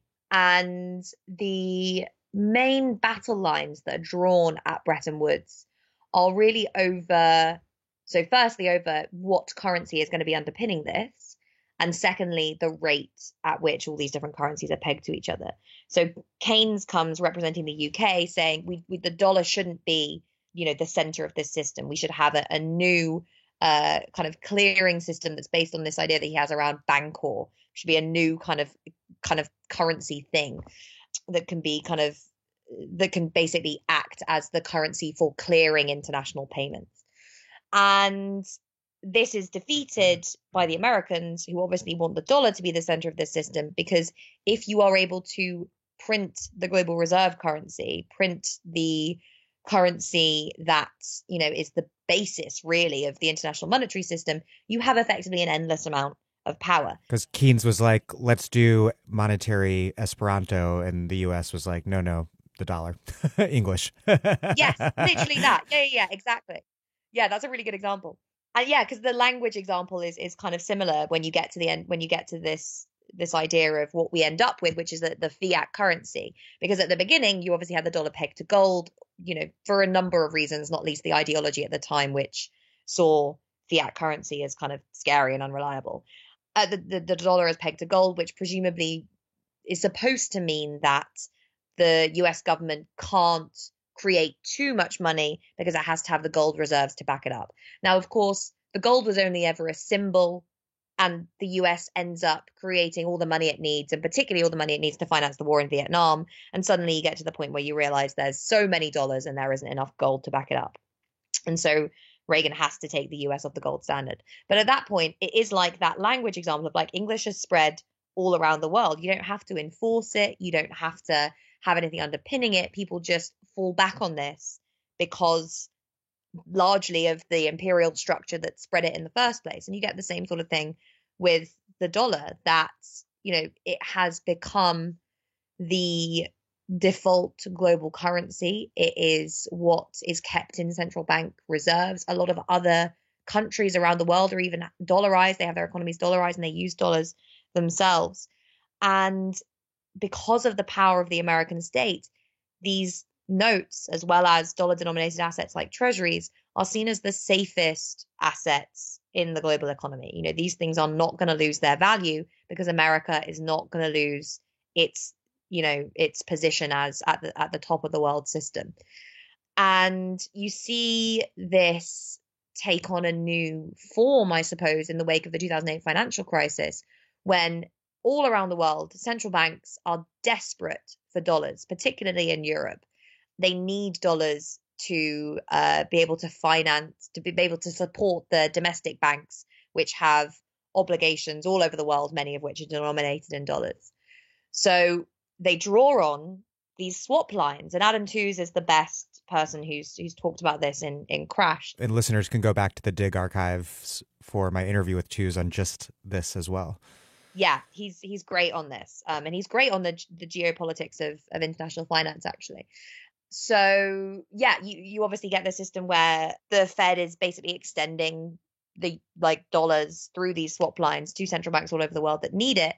And as Tooze argues, this really cements and consolidates America's power in the international financial system, even though this crisis had its origins in the US and in US housing market. And you are going to start seeing a similar sort of thing today. There are going to be a lot of economies, a lot of central banks that are going to need to draw on dollars, and the Fed's already said that it's going to make those swap lines available again. There was some concern about whether or not Trump would actually let that happen because of his America First rhetoric. But he realizes at some point, someone's made him realize this, how profoundly important this is for America's global dominance. The interesting thing, I suppose, is what is going to happen to this over the long term, because it's obviously, written into the 5-year plans of the Chinese Communist Party that they want to make the renminbi the global reserve currency. Now, obviously, that's still a long, long, long way off. But again, when you're looking at this, not in economic terms, but in political terms, in geopolitical terms, in terms of where global power lies, then what happens next in terms of the balance of power between those currencies is obviously going to be determined by what happens next in terms of the balance of power between those countries. And at the moment, America losing its global hegemony seems like a far off fantasy. But I think this crisis and how it is managed will shape the stability and or decline of American power, because China obviously has the capacity and has the resources to deal with this in a way that few other states can. But for all the reasons that we've been discussing, if Trump genuinely doesn't provide income support for workers, that would decimate the American economy. I mean, the American economy is very strong, and it's going to take a lot to properly actually start eroding the basis of the fact that, the American state is basically the state of global capital. But the way that this crisis is handled will change those dynamics in the coming decades, basically. We are at a very unstable time, not just for the global economy, but for the balance of power between different capitalist states, obviously, to the extent to which you can even separate those things. I think that's something that's very revealing, is that while the U.S. is trying to stigmatize and demonize China for domestic political purposes right now, that China is engaging in public health diplomacy for international geopolitical purposes. Yeah, exactly. And the capacities of the Chinese state to deal with this and to deal with it so effectively, in such marked contrast to the inabilities of other states to do the same, is a real ideological power for China. And yes, America can say, well, that's just because they're authoritarian. But when people are, seeing friends, relatives, neighbors die, the economy tank, and, fear reign, they might look and think, well, that model doesn't look so bad. It potentially really expands and extends Chinese power. Even on that basis, on the basis of just pure self-interest, it would just be so unbelievable if you did actually not see any income support emerge in the US, and you didn't see kind of much more significant interventions in the economy by the state. Well, in terms of those interventions, not just domestically, but internationally, Tooze recently wrote, quote, "If we are to contain the fallout from the crisis, America's central bank must act as a lender of last resort, not just to America's financial system, but also to the entire world's." In 2008, the dollar shortage was confined largely to the banks of Europe and America. That is the Fed's historic comfort zone, the cradle within which it was born a century ago. The coronavirus explodes that 20th century framework and poses the question, how does America's central bank supply dollar liquidity to a polycentric world economy? Tooze points to dollar debt incurred by corporations all over the place, like the Mexican state oil company Pemex, and also to quote Japanese and Taiwanese life insurers, pension funds, and postal banks, which have made huge purchases of American corporate bonds that are now collapsing in value because of the shutdown of global economic activity.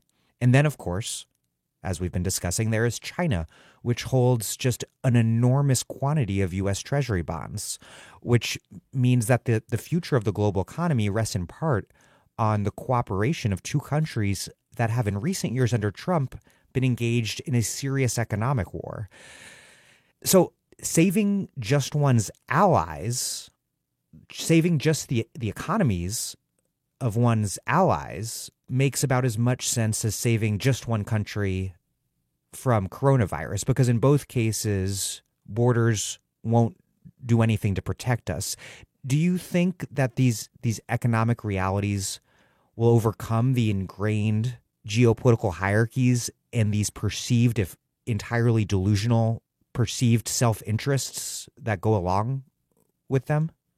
I doubt it. And the reason I doubt it is the same reason that capitalists can never cooperate to save capitalism, is that even when you see that it is in the interests of capital as a whole for, say corporation tax to go up and there to be greater wealth transfers to working people because it would boost demand and expand the size of the economy, or for there to be greater regulation to prevent, the complete and utter destruction of the natural environment upon which capital accumulation depends.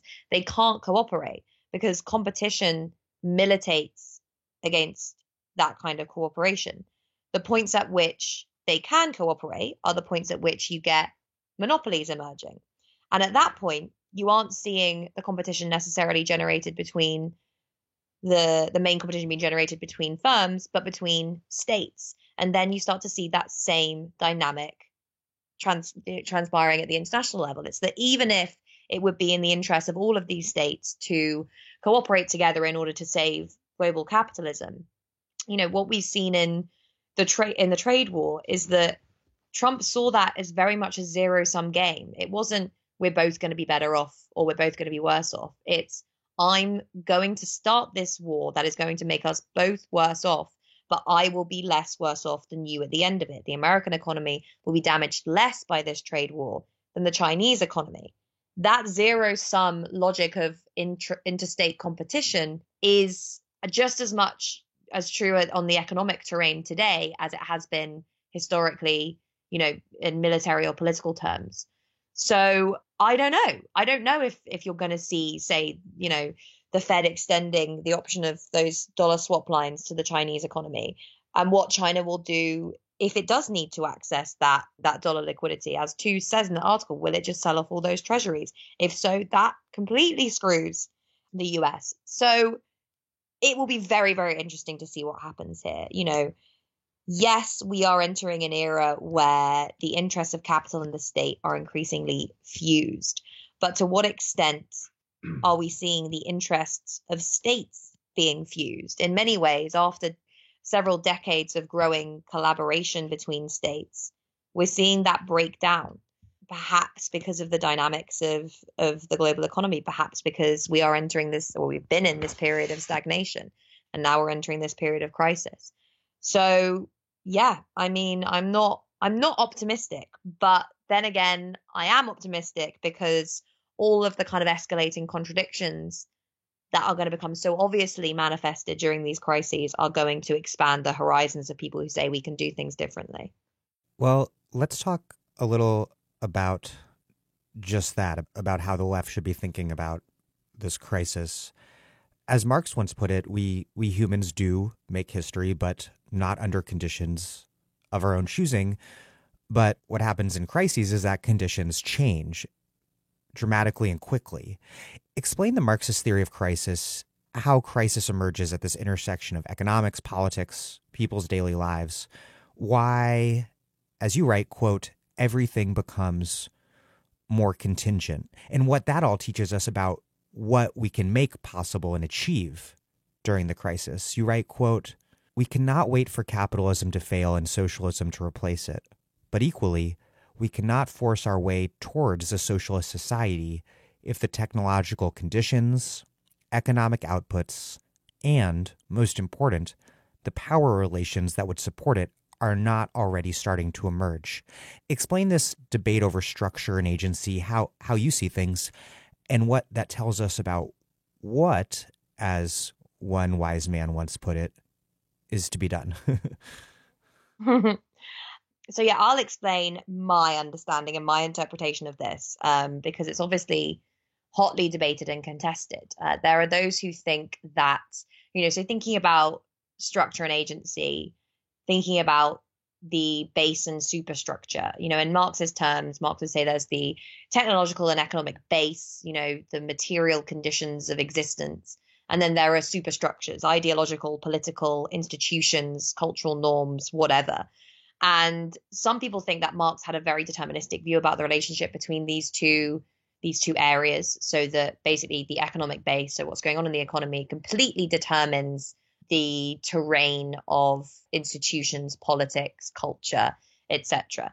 And this kind of maps on to some extent to this structure agency dynamic, so that there are, broad economic, technological structures that largely stem from the economic base that determine a whole bunch of stuff. So that determine how we produce things, how we circulate things, how we make decisions, who has power, etc. And then the way that we can act in response to these conditions, so that way we can maybe construct institutions or norms or organize to shift those structural power relations, is very limited or even non-existent. Everything that happens, everything we think, do, say is just determined by the broad structures of the economy. The other kind of more postmodern or post-structuralist perspective is that human beings are free. We are completely free. And, you can see currents of this in, say, like existentialist thinking, right? That our lives are just the result of an accumulation of decisions and choices that are entirely within our grasp to determine and to alter. And you see this emerging a little bit amongst the post-structuralists in the 1990s and noughties. They're pushing back against this deterministic view of human nature that they say kind of occludes human freedom and agency and turns people into automatons when actually they're free, and it's insulting and whatever. Now, I think most people looking at this debate, the average person looking at this debate would say there is obviously a bit of both here. We are, we make history, but not in the conditions of our choosing. People are free to make certain decisions, but the context in which they're making those decisions, the resources they have available, the options they have open to them are determined to a greater or lesser extent by these structures, these, big deterministic technological economic conditions. And also even based on elements of the superstructure, right, by political conditions, by all these different sorts of things. So the question about how those things interact during periods of calm versus periods of crisis is important, because I think, the relationship is not always the same. During moments of stability, when, the economic base is kind of trundling along just fine, you're getting economic growth, you're getting technological development, and political institutions as a result seem fairly stable. There is a widespread kind of ideological basis to what's going on. So, everyone buys into a similar sort of narrative, similar sort of cultural norms, etc., similar mechanisms of sense making. Then, there is almost less scope for agency in the sense of being able to really change and shift some of those bigger structures and institutions, particularly when it comes to, say, political institutions, for example. It's during moments of crisis, so when, the economic base begins to, when the contradictions within the mode of production begin to manifest itself. And contradiction is, this idea of contradiction is really important to Marxist thinking, because obviously the idea is that there are inherent trends within capitalism that generate crises from within the system. So not these exogenous shocks that economists talk about, but inherent contradictions and crises.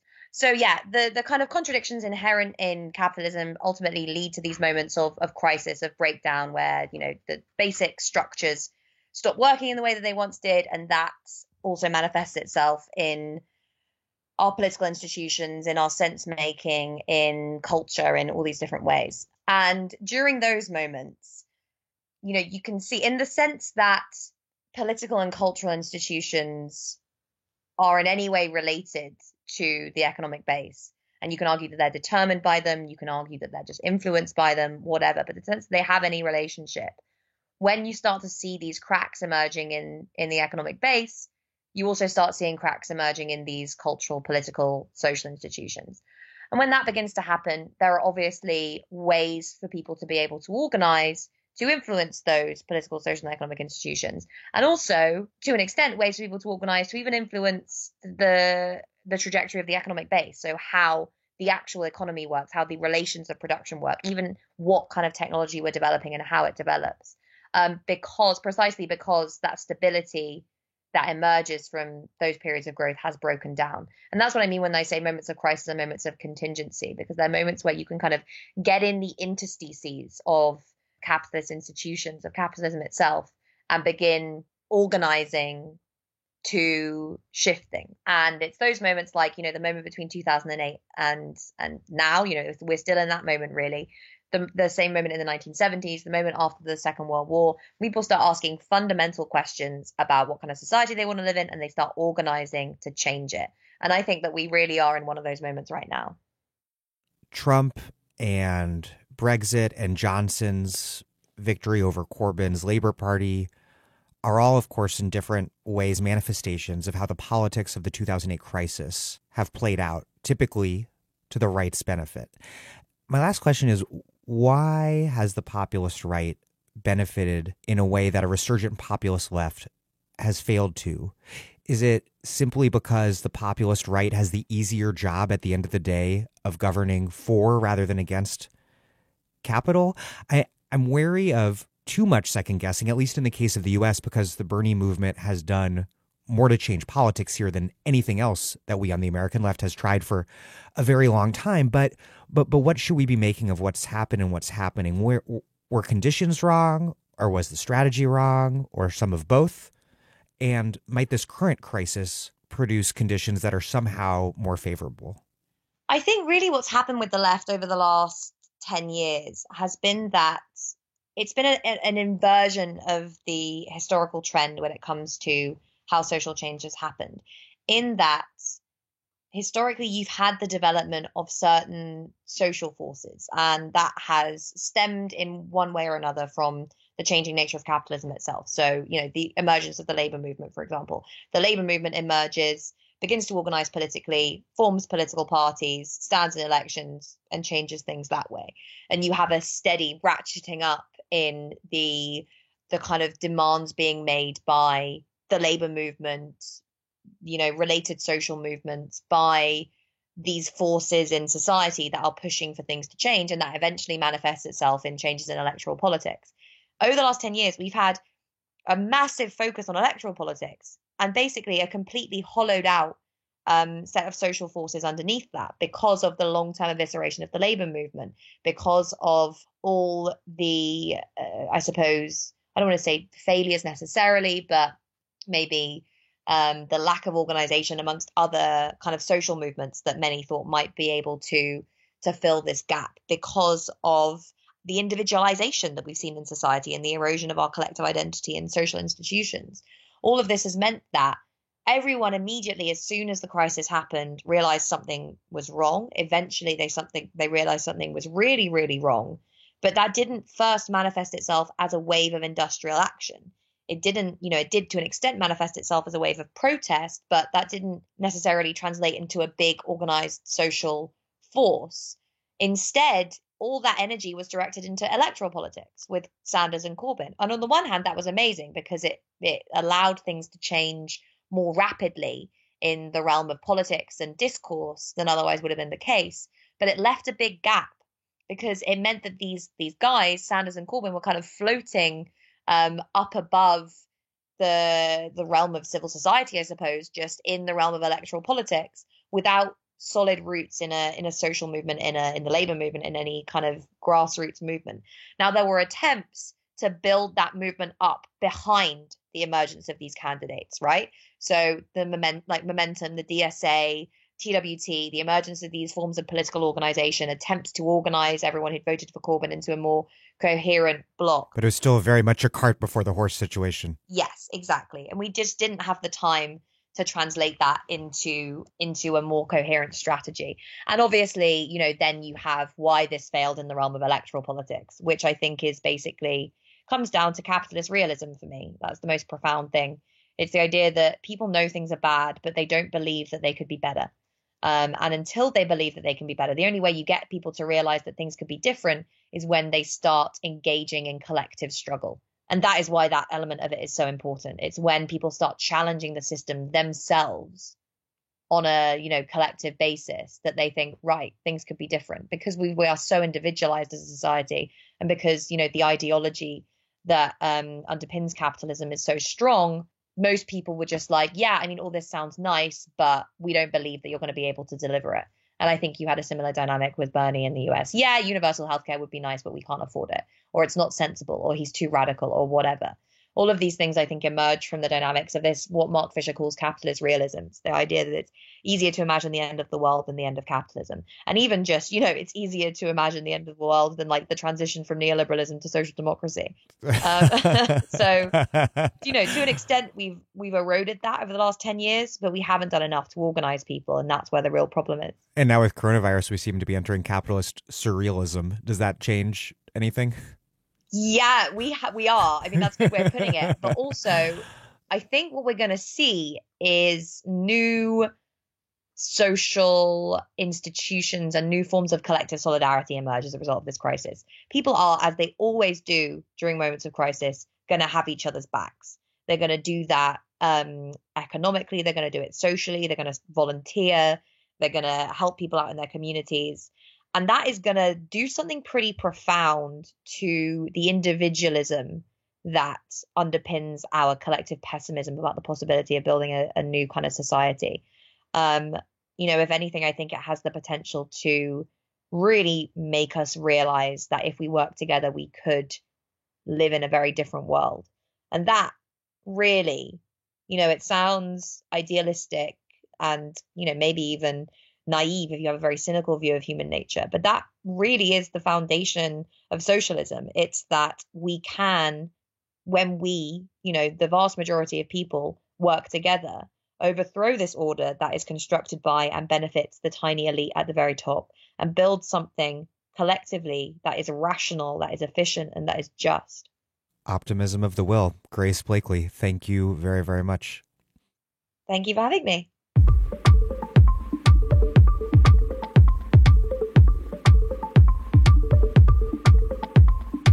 Grace Blakeley is a Marxist economist and the author of Stolen: How to Save the World from Financialization. She is a staff writer at Tribune Magazine and sits on the Labor Party's National Policy Forum. Thank you for listening to The Dig from Jacobin Magazine. As Marx once said, after noting that capital is reckless of the health or length of life of the laborer, unless under compulsion from society. While other podcasts have only interpreted the world in various ways, our point is to change it. We are posting new episodes every week. The Dig was produced by Alex Lewis, music by Jeffrey Brodsky. Our communications coordinators are Julia Rock and Zachary Nin. Our senior advisor is Thea Riofrancos. Check out our vast archives at thedigradio.com.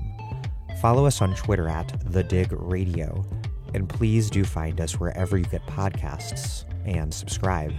If it's on iTunes or wherever, please do leave us a nice review. Those reviews help introduce us to new listeners, but what really and truly does that is you telling people you know about the show. Right now, a lot of people are looking for new podcasts. Tell them about The Dig. Please make propaganda for us. And do find us at patreon.com/thedig and make a monthly contribution to help keep this operation up and running strong. Even a few bucks is huge.